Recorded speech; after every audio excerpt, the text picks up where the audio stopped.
ఏంటంటే ఇది ఎవరైనా సరే మనం ఒక రోజు ఎంత సంపాదిస్తున్నాము, ఎంత ఖర్చు పెడుతున్నాము, మనం ఎన్ని డబ్బులు వేస్ట్ అయిపోతుంది అనేది మీరు ఒక్కసారి ఆలోచించండి.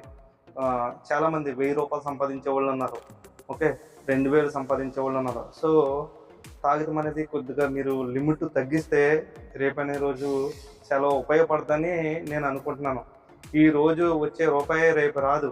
రేపు వచ్చే రూపాయి ఎల్లుండి రాదు. సో రోజు రోజుకి డిఫరెంట్‌గా అవుతున్నప్పుడు మనం అర్థం చేసుకొని అది మనం ఫాలో అవ్వాలి. అంచేత ఏంటంటే ఒక రూ. 1000 సంపాదించి 500, 600 మనం తినడానికి, తాగడానికే ఖర్చు పెడితే ఇంటి దగ్గర ఫ్యామిలీ ఎలా బతుకుతారు? అదనేది కూడా ఇయన్నీ ఆలోచించి తాగండి తప్పులేదు. కానీ దాన్ని నెలకు ఒకసారా లేదంటే 2 సార్లా ఫుల్‌గా ఎంజాయ్ ప్రాబ్లమ్ లేదు. తాగొద్దని ఎవరు అనరు. కాకపోతే నెలకు 2 సార్లు లేదంటే ఒకసారి అనేది ఫుల్‌గా ఎంజాయ్ ప్రాబ్లమ్ లేదు. ఓకే. అంచేత ఏంటంటే వచ్చిన రూపాయిని జాగ్రత్త పెట్టండి. డైలీ తాగడమనేది ఆపేయండి.